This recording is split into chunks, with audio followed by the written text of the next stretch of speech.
There was a time when Charlie Munger was asked about the secret to his and Warren Buffett's success.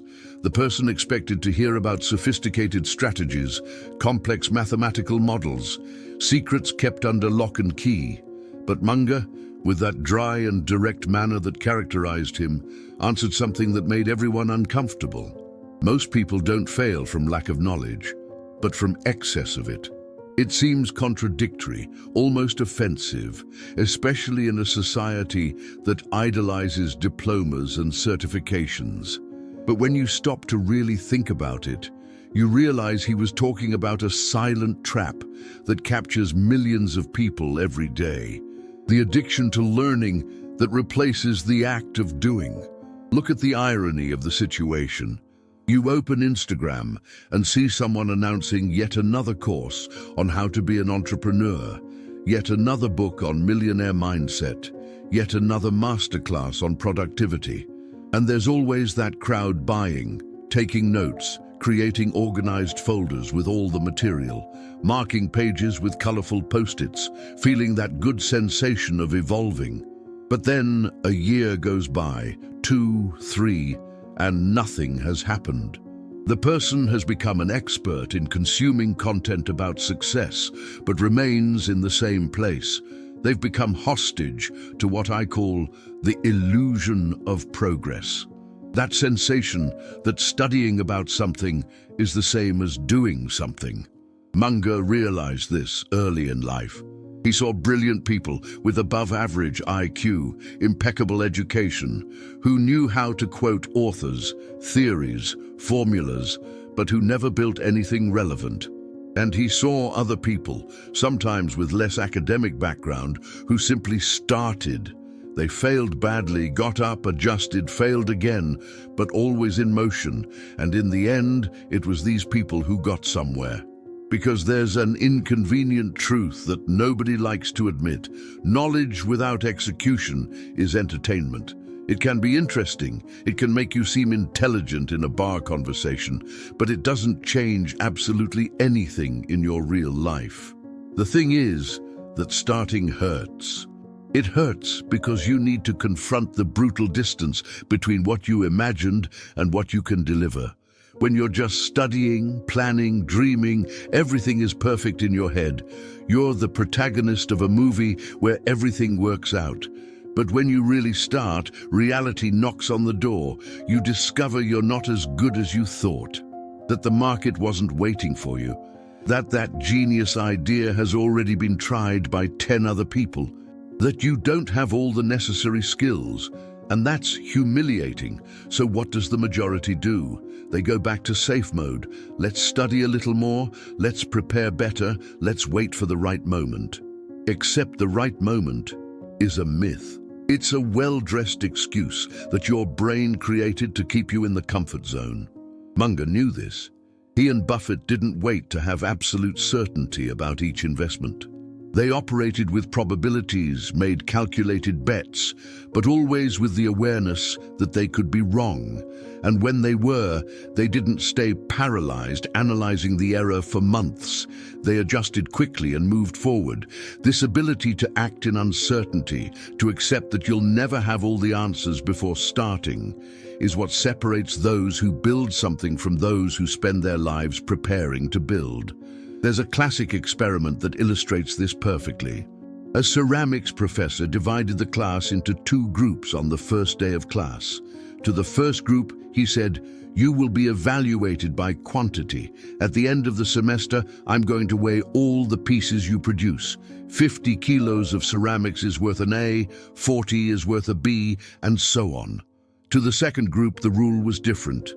You will be evaluated by quality. You need to deliver only one piece, but it needs to be perfect. When the semester ended, something surprising happened. The most beautiful, best finished, most creative pieces all came from the quantity group. While these people were busy producing, making mistakes, learning in practice, the quality group was paralyzed trying to create the perfect piece. Result? They delivered mediocre work because they lacked practice, lacked trial and error, lacked volume. This story sums up everything. You're not going to create the perfect business on the first try. You're not going to write the perfect book on the first draft. You're not going to make the perfect investment right away. But each imperfect attempt teaches you something that no online course can teach. It teaches you about timing, about people, about your own limitations, about the real market, not the one from case studies. And this practical knowledge, the one that comes from getting hit, is infinitely more valuable than any theory. Munger had a phrase he repeated like a mantra: invert, always invert. He believed that many problems become clearer when you look at them backwards. So let's invert this question. Instead of asking, how much do I need to know before starting, ask, what happens if I never start? The answer is simple and devastating: nothing.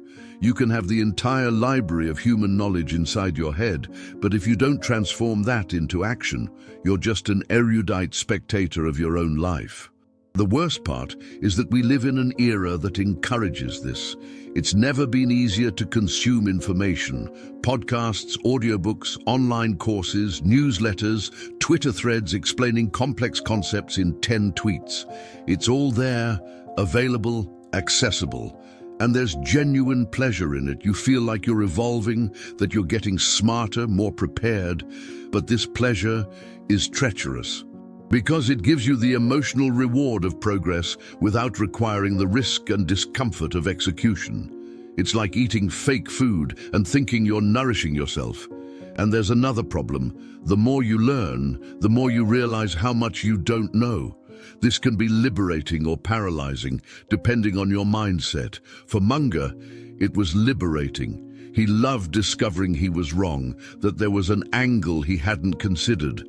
But for most people, this is paralyzing, because they interpret this discovery as evidence that they're not ready yet. I need to study more about this, about that other thing. And then it becomes an endless cycle. The more they study, the more they realize they need to study, and they never reach the point of starting. There's a term for this: paralysis by analysis.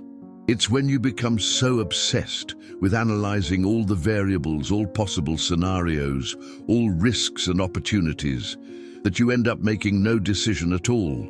You become like those people who spend hours in the supermarket comparing brands, reading labels, calculating cost-benefit, and in the end leave there exhausted without having bought anything. Meanwhile, there are people who grab the product, pay, and leave. It might not be the perfect choice, but it's a choice.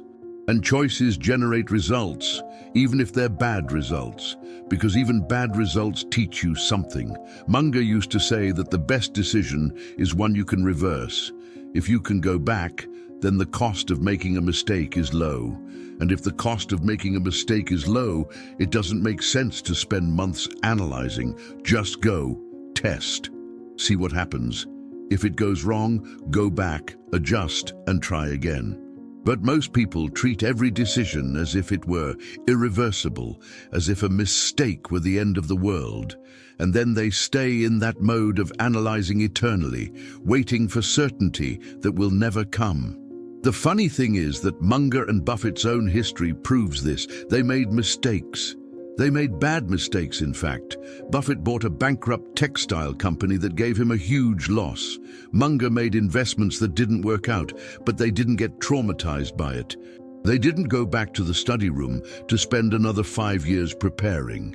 They looked at the mistake, understood what had gone wrong, and kept investing, because they knew that making mistakes is part of the process. It's not a deviation from the path.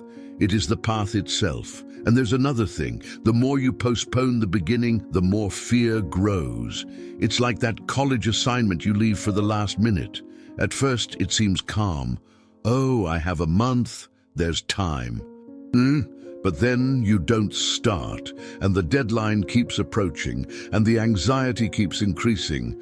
And when you finally sit down to do it, you're so terrified that you can't think straight. If you had started on the first day, even without knowing exactly how you were going to do it, you would have figured it out along the way.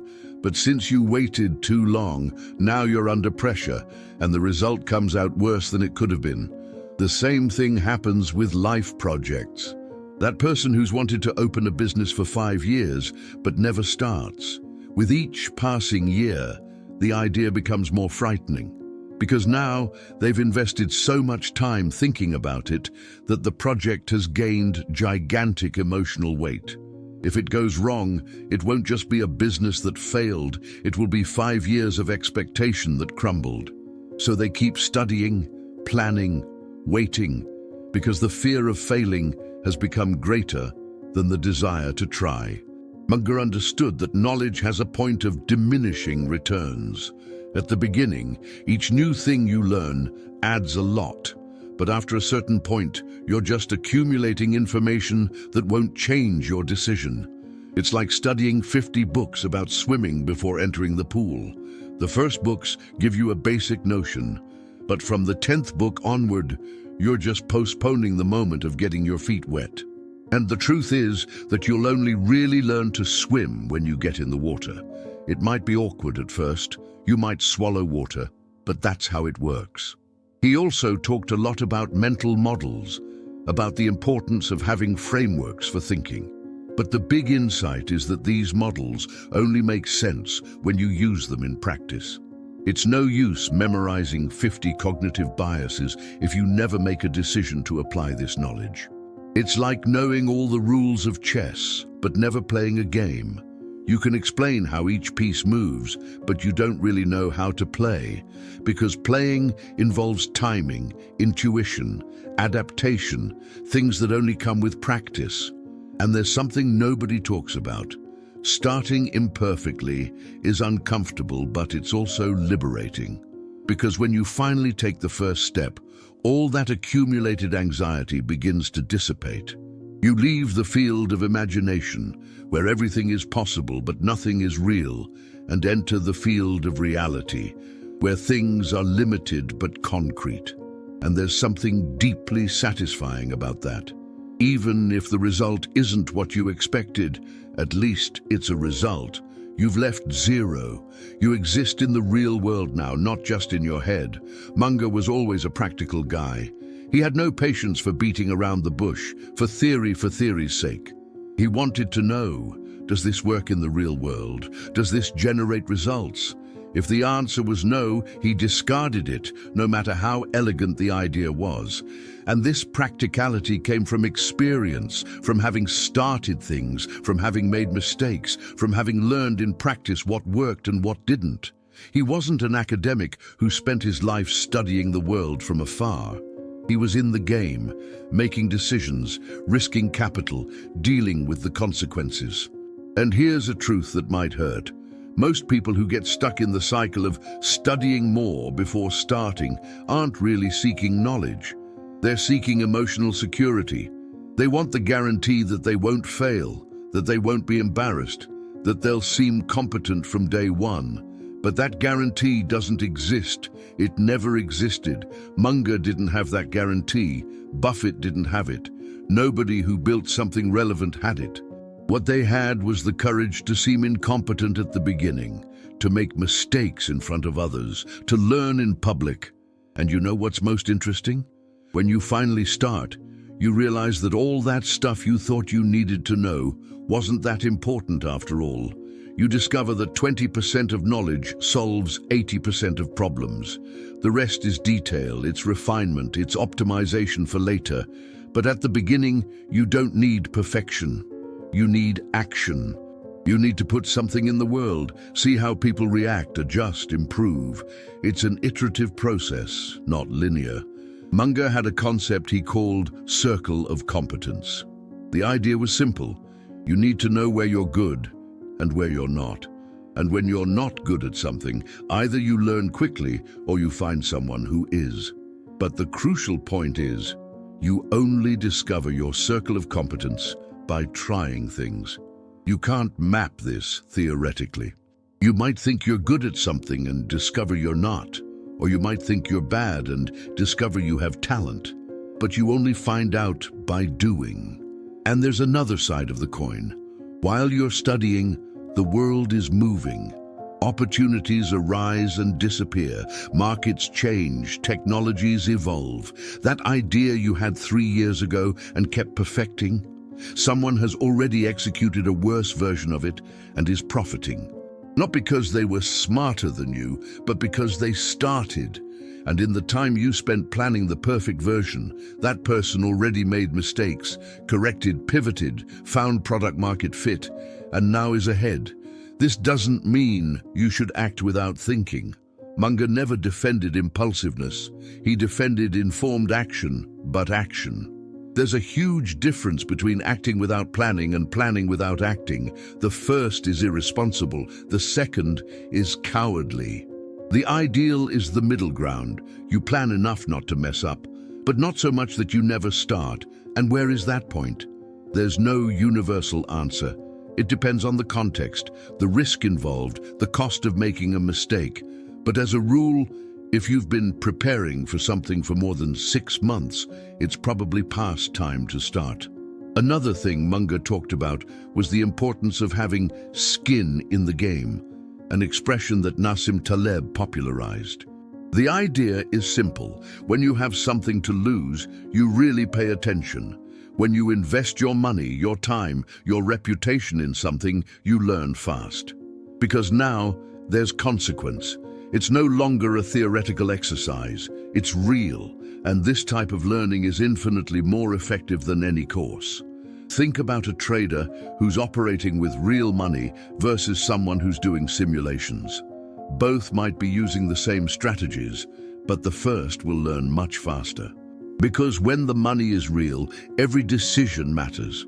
You feel the pain of loss, the euphoria of gain, fear, greed, all the emotions that influence your decisions, and you learn to deal with them. The simulator might even understand the theory, but doesn't have the visceral experience that forms a real trader. And look, it's not that studying is bad. Far from it. Munger was a compulsive reader, constantly learning, but he read to apply, not to accumulate. Each book, each concept, each mental model was a tool he could use in some future decision. It wasn't ornamental knowledge, it was functional knowledge. And there's a brutal difference between the two. Ornamental knowledge is what you collect to impress others or yourself. You read about Stoic philosophy and keep quoting Marcus Aurelius on social media, but continue reacting emotionally to any criticism. You study productivity and know all the methods, GTD, Pomodoro, time blocking, but keep procrastinating. It's knowledge that stays on the surface, that doesn't change behavior. Functional knowledge is different. It's when you learn something and immediately think, how can I use this? And then you test, experiment, adjust. And in the process of applying, you truly understand. Because it's one thing to read about compound effect, another is to invest every month for 10 years and see your wealth grow exponentially. It's one thing to read about resilience, another is to go through a crisis and discover what you're capable of. Munger said that real education doesn't end at school. Actually, it barely begins there. Real education happens when you're in the world, facing real problems, making decisions with real consequences. And the earlier you start this practical education, the better. Because each year you postpone is a year of learning you've lost. There are people who reach 30, 40 years old with an impeccable academic resume but zero practical experience. And then when they finally decide to start something, they're shocked by the difficulty.